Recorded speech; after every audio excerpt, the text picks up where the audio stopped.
नमस्ते दोस्तों। एक बार फिर हम लोग पढ़ेंगे government budget and the economy study. Students, you know that what is budget.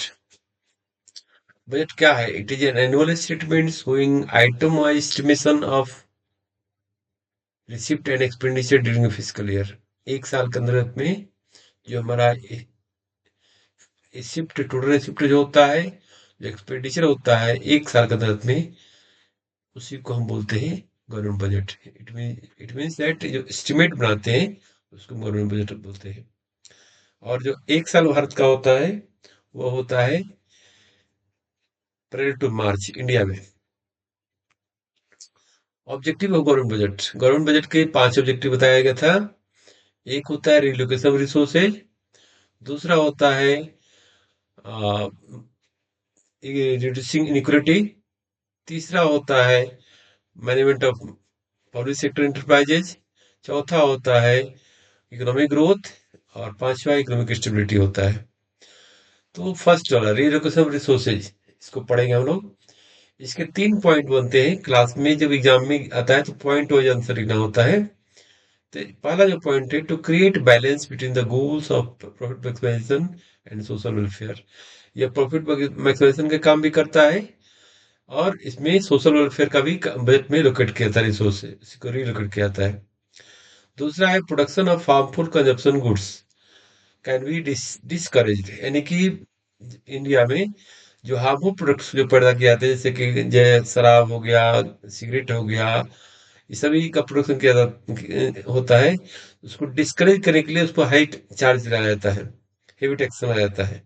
आप इसको देख सकते हो, हेवी टैक्सेशन का जो पार्ट लिखा हुआ है यहाँ पर। ठीक है, यहाँ पर आप देख सकते हो,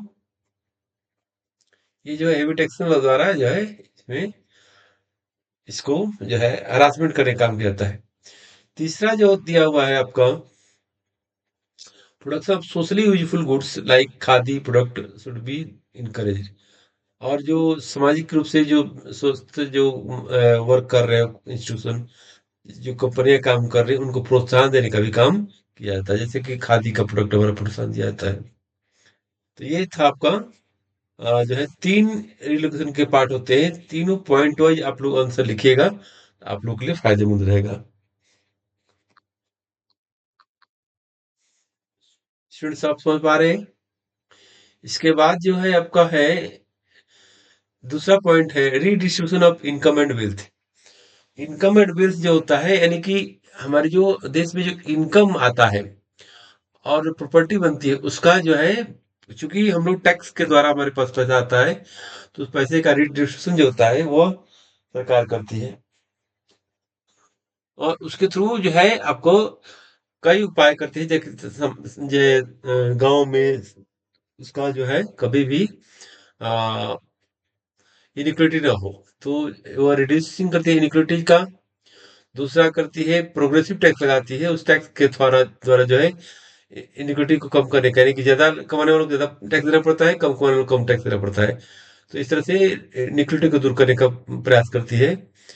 ट्रांसफर पेमेंट है, यानी कभी कभी सरकार क्या करती है कि जो गरीबों को सब्सिडी देती है ना, वो सब्सिडी जैसे ट्रांसफर पेमेंट कराता है। तो ट्रांसफर पेमेंट के थ्रू जी भी सरकार जो है, जैसे unemployment allowances, old age pension, मैया योजना जितने भी आती है, वो सब जो इस सब के द्वारा जो है सरकार अपने इनकम वेल्थ को रिप्रोड्यूस क्या करती है, रीअलोकेट करती है और डिस्ट्रीब्यूट करती है। इसके बाद जो है चौथा पॉइंट है इसमें पब्लिक एक्सपेंडिचर। सरकार जो पब्लिक एक्सपेंडिचर करती है, जो सोशल वेलफेयर काम में आता है। तो इस तरीके से जैसे फ्री एजुकेशन हो गया, मेडिकल फैसिलिटी हो गई, जैसे जहाँ अभी देखे हो सरकार जो होती है वह जो है स्वास्थ्य कार्ड, हेल्थ कार्ड दे रही है। तो ये सभी जो प्रक्रिया है सरकार के द्वारा, गवर्नमेंट के द्वारा जो है बजट में ही पहले एलोकेट किया कर दिया जाता है। अगला पॉइंट है आपका इकोनॉमिक स्टेबिलिटी। इकोनॉमिक स्टेबिलिटी क्या होता है? देखो, इकोनॉमिक स्टेबिलिटी जो होती है वह एक प्रकार का स्टेबिलिटी होता है जो अर्थव्यवस्था को स्टेबल करने काम में आता है। स्टेबिलिटी होता है स्टेबल करना। और जो फ्लक्चुएशंस होता है, महंगाई बढ़ती है घटती है, उस चीज को कंट्रोल करने के लिए काम में लिया जाता है, वही इसी को इकोनॉमिक स्टेबिलिटी कहा जाता है। तो इसमें क्या होता है, to save the economy from the situation of inflation and deflation. किसी भी इकोनॉमी को जो है, जहाँ इन्फ्लेशन होता है डिफ्लेशन होता है, उसको संतुलित करने के लिए इकोनॉमिक स्टेबिलिटी अपनाई जाती है। इसमें क्या होता है कि सरकार जब इन्फ्लेशन हो गया तो क्या करती है, टैक्स को बढ़ा देती है ताकि मनी सप्लाई कम हो जाए। मनी सप्लाई कम होगा तो क्या हो जाएगा, लोग डिमांड कम करेंगे तो कंट्रोल हो जाएगा।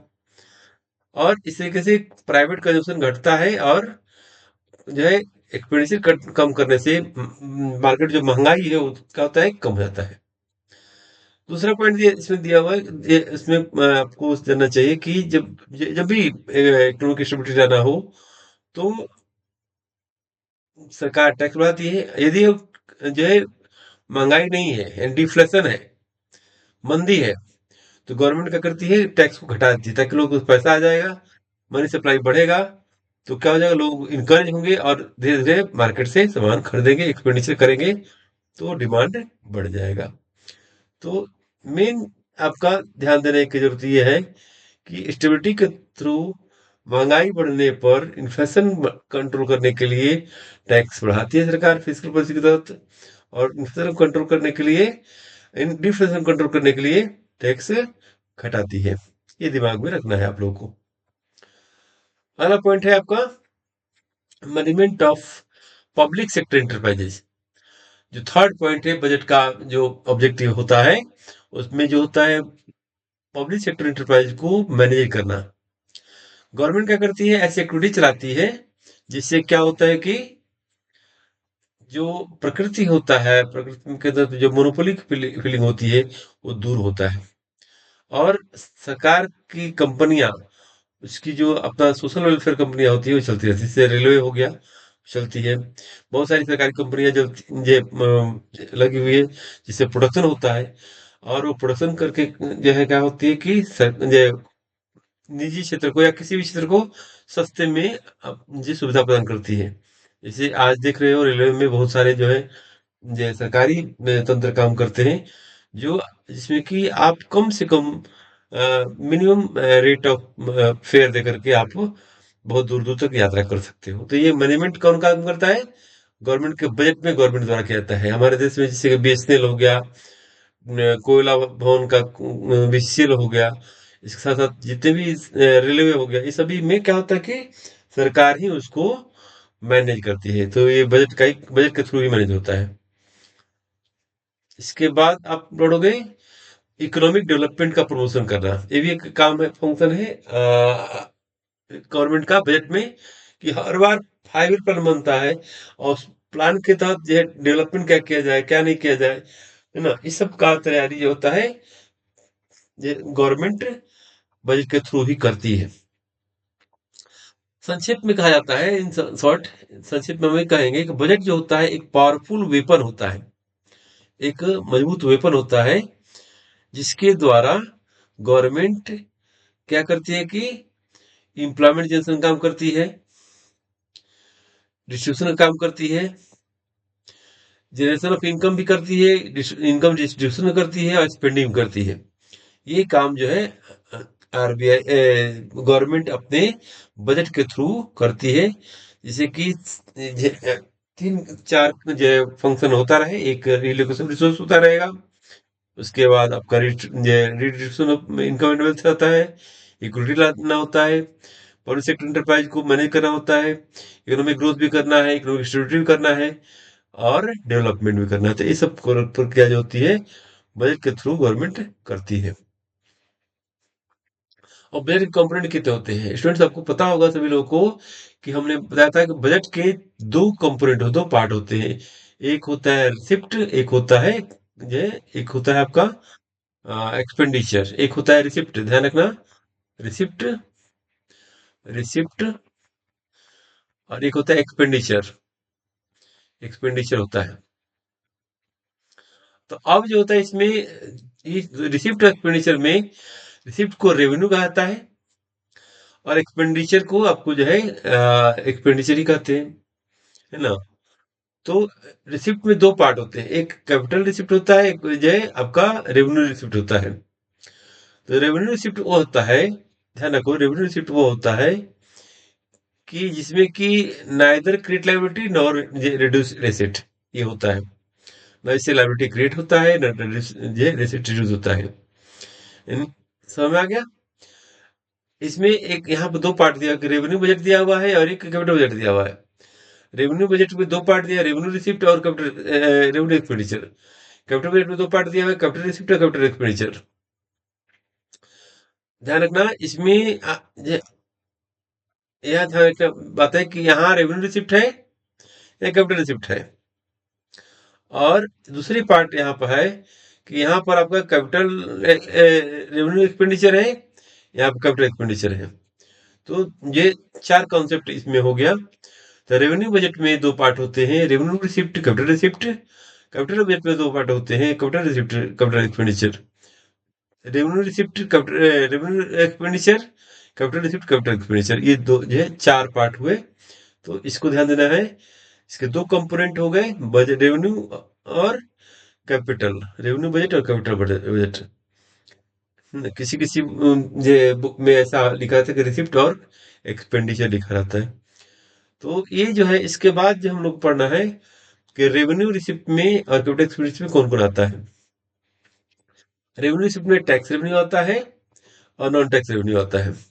जबकि कैपिटल रेवेन्यू एक्सपेंडिचर में आता है इंटरेस्ट पेमेंट, जो सरकार जो ये लोन लेती है बाहर से तो उस पर पेमेंट करती है। इसके बाद ग्रांट्स एंड सब्सिडी, और सब्सिडी और ग्रांट भी देती है। तो ये प्रक्रिया रेवेन्यू रिसिप्ट में किया जाता है।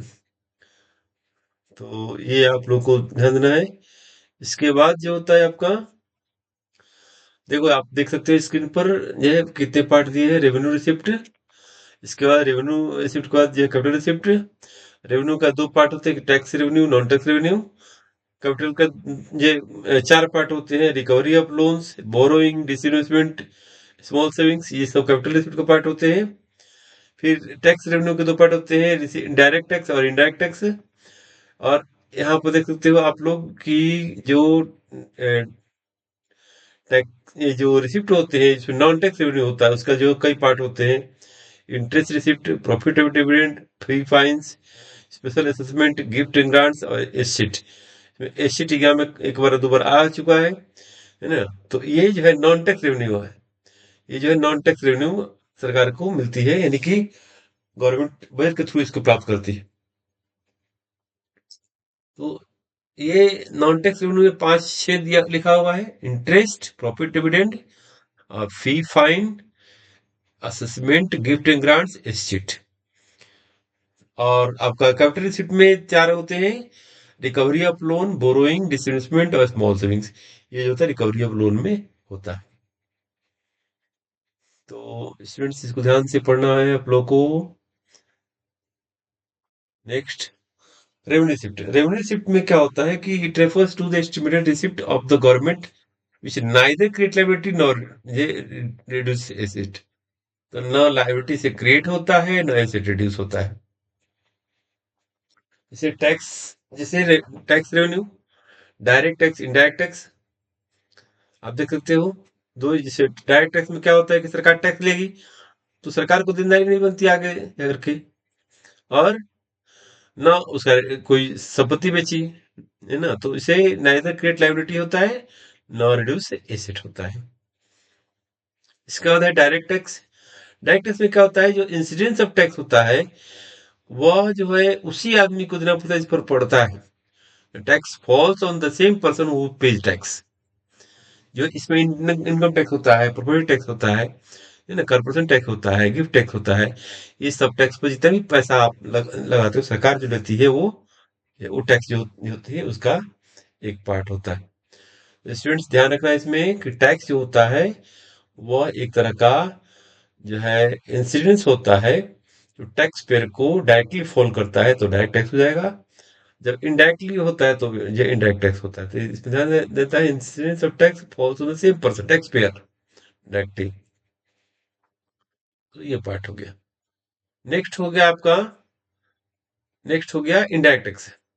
इनडायरेक्ट टैक्स वो पार्ट होता है जिसमें incidence of tax can be transferred.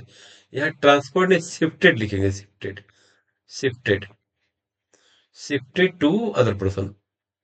ठीक है, ध्यान रखना किसी और पर्सन पर शिफ्ट कर देना टैक्स को। बड़ा यहाँ पर दिखा हुआ shift already, other person shift कर देना, that is called the indirect tax. ठीक है, इसमें आपको जितने भी आपको जीएसटी हो गया, वैल्यू एड टैक्स हो गया, सेल्स टैक्स हो गया, एक्साइज ड्यूटी हो गया, ये सारा सारा क्या है, इनडायरेक्ट टैक्स हो गया। अब नेक्स्ट हो गया आपका, नेक्स्ट है आपका non tax revenue. Non tax revenue होता है कि जो टैक्स तो नहीं लगता इसमें, लेकिन वो नॉन टैक्स यानी कि बिना टैक्स का ही दे लिया जाता है फी।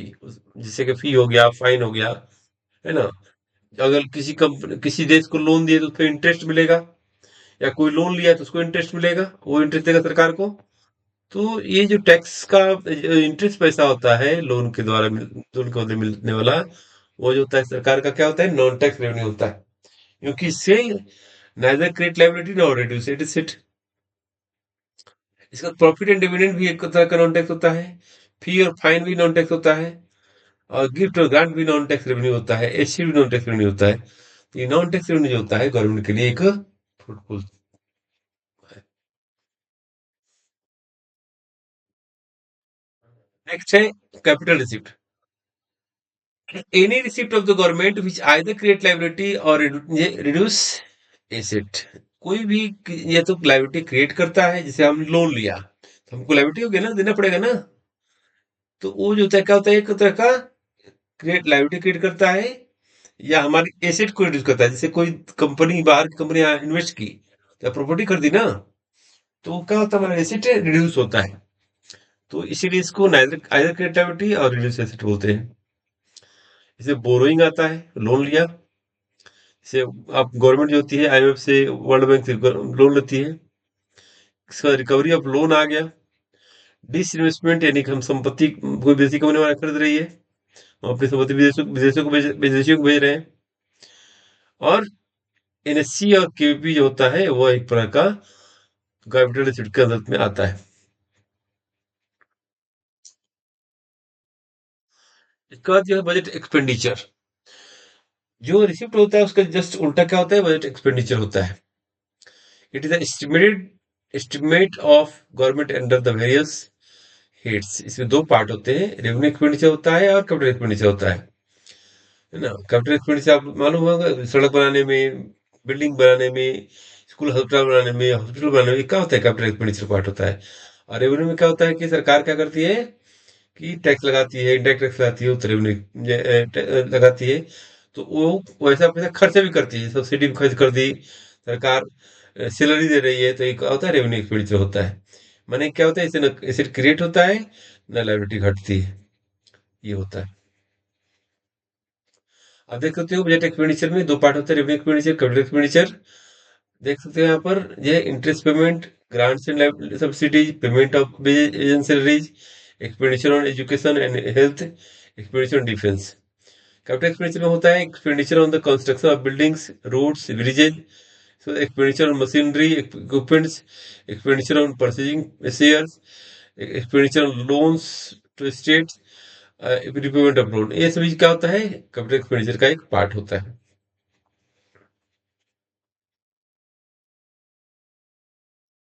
नेक्स्ट हो गया आपका रेवेन्यू एक्सपेंडिचर। रेवेन्यू एक्सपेंडिचर वो सभी एक्सपेंडिचर होता है जो गवर्नमेंट के पास मिलता है, जो कि न केवल फिजिकल और फिजिकल एसेट को क्रेडिट करता है, न लायबिलिटी को रिड्यूस करता है। ये होता है रेवेन्यू एक्सपेंडिचर। से इंटरेस्ट पेमेंट, ग्रांट, सब्सिडी जो होता है, ये सभी रेवेन्यू एक्सपेंडिचर का पार्ट होता है। कैपिटल एक्सपेंडिचर में क्या होता है, expenditure either create an asset और रिड्यूस लायबिलिटी। या तो एसेट क्रिएट करेगा, या तो लायबिलिटी को ये घटाएगा। यानी इससे हम संपत्ति खरीदते हैं तो एसेट क्रिएट होता है ना। या हम किसी से लोन लिया, लोन को पेमेंट कर दें, हमारे देश वर्ल्ड बैंक से लोन लिया, लोन पेमेंट कर दे, तो हमारी लायबिलिटी कम होती है। तो ये जो होता है कैपिटल शिफ्ट का एक उल्टा पार्ट होता है। कैपिटल शिफ्ट में क्या होता है, एसेट क्रिएट होता है, ठीक है। एसेट क्या होता है, कैपिटल रिसिप्ट में एसेट क्रिएट होता है, ठीक है ना। अ, और एसेट रिड्यूस होता है और जो है लायबिलिटी बढ़ती है। इसमें लायबिलिटी घटती है और एसेट क्रिएट होता है। ये ध्यान रखना, इसका अपोजिट होता है ये। इसका बजट डेफिसिट, बजट डेफिसिट क्या होता है स्टूडेंट्स, ध्यान रखना। बजट डेफिसिट में क्या होता है, दो पार्ट होता है ना, टोटल रिसिप्ट और टोटल रिसिप्ट और टोटल एक्सपेंडिचर। टोटल रिसिप्ट में दो पार्ट होते हैं, एक रेवेन्यू रिसिप्ट होता है, एक कैपिटल रिसिप्ट होता है। और जो है एक्सपेंडिचर क्या होता है कि revenue expenditure, capital expenditure. Total expenditure से टोटल रिसिप्ट घटा देंगे तो क्या हो जाएगा, बजट डेफिसिट हो जाएगा। यदि आपका एक्सपेंडिचर ज्यादा हो, अगर हमारे एक्सपेंडिचर ज्यादा हो गया यहाँ पर और रिसिप्ट कम हो गया, तो क्या हो जाएगा, ये हमारा डेफिसिट हो जाएगा, घाटा हो जाएगा। घाटा मतलब कि हमारा खर्च बढ़ गया और आमदनी कम हो गया, है ना। इसे कहा था सुने हो कि जे आमदनी जे अठन्नी, खर्चा जे रुपया, यानी कि चौनी और रुपया का अंतर हो जाएगा जब, तो कहा जाएगा डेफिसिट होता है, बजट डेफिसिट होता है।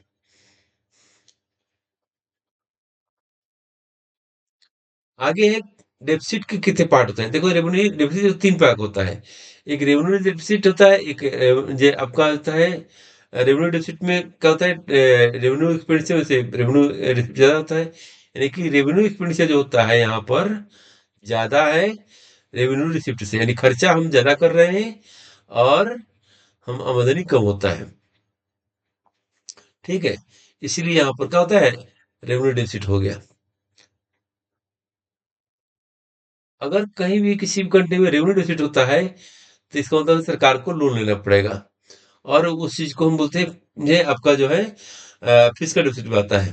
जब ये लोन लेंगे, वो लोन का होता है उस घाटे को पूरा करने के लिए प्रयोग किया जाता है। जब टोटल एक्सपेंडिचर हमारा जो है, टोटल एक्सपेंडिचर एक्सीड कर जाता है टोटल टोटल जो रिसिप्ट से, ठीक है। यहाँ रहेगा रिसिप्ट, गलत हो गई है। टोटल रिसिप्ट से, टोटल रिसिप्ट से टोटल एक्सपेंडिचर कम हो जाता है अगर, ठीक है, तो उसको बोलते हैं फिजिकल डेफिसिट। ध्यान रखना। नेक्स्ट है प्राइवेट डेफिसिट। प्राइवेट डेफिसिट में क्या होता है, जो फिजिकल डेफिसिट होता है, फिजिकल यानी जो लोन लेते हैं और लोन से ही पार्ट से कुछ हम क्या करते हैं, इंटरेस्ट पेमेंट करते हैं, ये दोनों को मैनेज करें तो प्राइवेट डेफिसिट हो गया। यानी कि सरकार जो होती है, जो लोन लेती है विदेशों से, कोई जरूरी नहीं कि सरकार जो खर्च करने के लिए लोन लेती है। क्योंकि क्या होता है कि उसी लोन से फिर हम ब्याज चुकाते हैं, तो उस चीज को बोलते हैं जो प्राइवेट डेफिसिट होता है, जो बचा हुआ। इसका इस पर क्वेश्चन बहुत सारा है, देखो students. Name any one step that government can take through its budget to check the inflation causing hardship of the people। तो क्या करेगा, अनप्रोडक्टिव एक्सपेंडिचर घटा देगा, ठीक है, ताकि इन्फ्लेशन को कम किया जा सके। उन्हें क्या, टैक्स को बढ़ा देगा, टैक्स इंक्रीज बढ़ जाएगा, ताकि लोगों के पास पैसा ना आए। पैसा नहीं तो मनी सप्लाई कम होगा, मनी सप्लाई कम होगा तो ये इन्फ्लेशन क्या हो जाएगा, डाउन चला आएगा। अगला है ये फिजिकल डेफिसिट क्या होता है, इसके दो इम्प्लिकेशन होता है। देखिए फिजिकल डेफिसिट उसे बोलते हैं जबकि आपके पास जो है, जो टोटल जो एक्सपेंडिचर है वो एक्सीड करता है टोटल रिसिप्ट से, बोरिंग छोड़ करके, तो ये होता है आपका फिजिकल डेफिसिट। इसके दो इम्प्लिकेशन होते हैं, एक इन्फ्लेशन होगा, डेफिसिट ज्यादा रहेगा तो इन्फ्लेशन बढ़ेगा, दूसरा क्या होगा, रेवेन्यू एक्सपेंडिचर बढ़ेगा। Next, why is recovery of loans treated as capital receipt. देखो रिकवरी ऑफ लोन में क्या होता है कि हमारे जो लोन दिए हुए हैं विदेशों में, वो हमारा पैसा वापस आ रहा है। यानी कि हमारा जो होता है कैपिटल का पैसा आता है ना, हम तो खरीद से सामान भी जिस किसी को लोन दिए थे, पूरा अमाउंट ही आ रहा है, मतलब हमारा रिसिप्ट आ रहा है, कैपिटल रिसिप्ट बोलते हैं। अगला है क्वेश्चन है कि why are receipt from taxes categorize a revenue receipt because it neither create liability nor reduces it। Simple चीज है इसमें, neither create liability nor reduces it। दूसरा है why are taxes not capital receipt. Tax जो होता है वो जो होता है रिकरिंग इन नेचर होता है, और यह जो होता है neither create asset nor reduce asset। No create asset को क्रिएट करता है, नॉ रिड्यूस लायबिलिटी, तो हमारी लायबिलिटी को कम भी नहीं करता है। Why is it prevent of loan treated as capital expenditure? जब हम लोन को रीपेमेंट करते हैं, इसका मतलब हमारा लायबिलिटी कम हो गया, हमें फिर भविष्य में देना नहीं पड़ेगा। तो इसीलिए इसको बोलते हैं आपका, आपको बोलेंगे कैपिटल एक्सपेंडिचर, यानी कैपिटल का एक्सपेंड करना, एक्सपेंडिचर करना। अगला, why is borrowing a capital receipt? आप कहते हैं बोरोइंग ए कैपिटल रिसिप्ट है। बोरोइंग इसलिए कैपिटल रिसिप्ट है क्योंकि बोरोइंग से क्या होता है, वह एक कैपिटल जनरेट, माने बोरोइंग हम जो कर रहे हैं वो क्या, लोन लेते हैं, तो क्या होता है, हमारा लायबिलिटी क्रिएट होगी, तो इसीलिए इसको कैपिटल रिसिप्ट बोलते हैं। Why payment of interest revenue expenditure?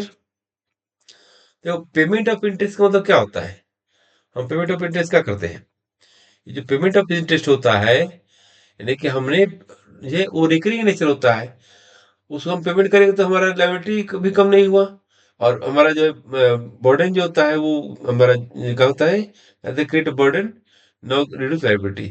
तो इसीलिए क्या होता है वो, हमको इसको बोलते हैं रेवेन्यू शिफ्ट। जैसे मान लो कि हमने अमेरिका से लोन लिया था, ठीक है, तो लोन हम पेमेंट किए, ठीक है, तो लोन का हम इंटरेस्ट पेमेंट कर रहे हैं, तो लायबिलिटी कम नहीं ना हुई, इंटरेस्ट पेमेंट कर रहे हैं ना, इसीलिए इसको रेवेन्यू रिकरिंग नेचर होता है ये। अगला question, why subsidy are treated as revenue expenditure?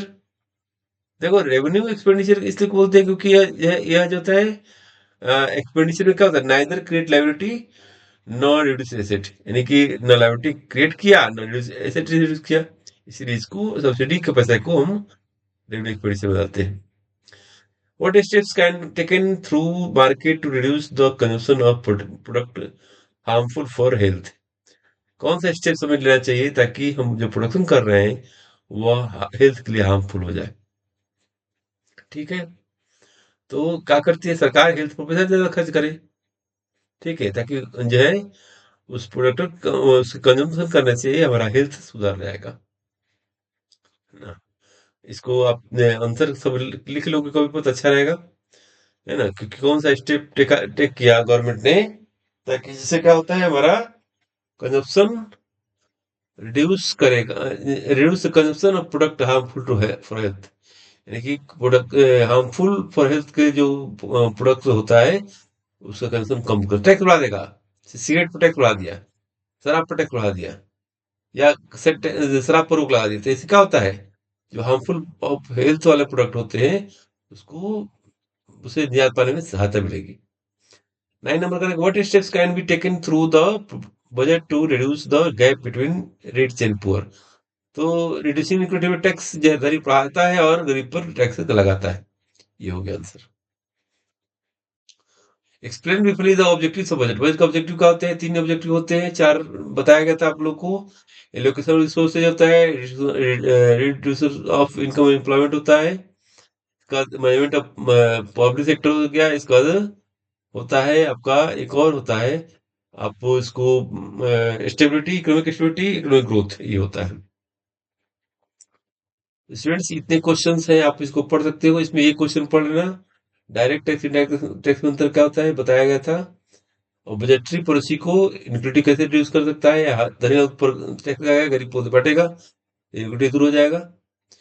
Distribution function of the budget, budget में क्या होता है, पैसे को डिस्ट्रीब्यूट किया जाता है, ये सभी क्वेश्चन जो है आपका बोर्ड में आया हुआ है। Thank you, this is last point, अब हम आपसे विदा लेते हैं, धन्यवाद।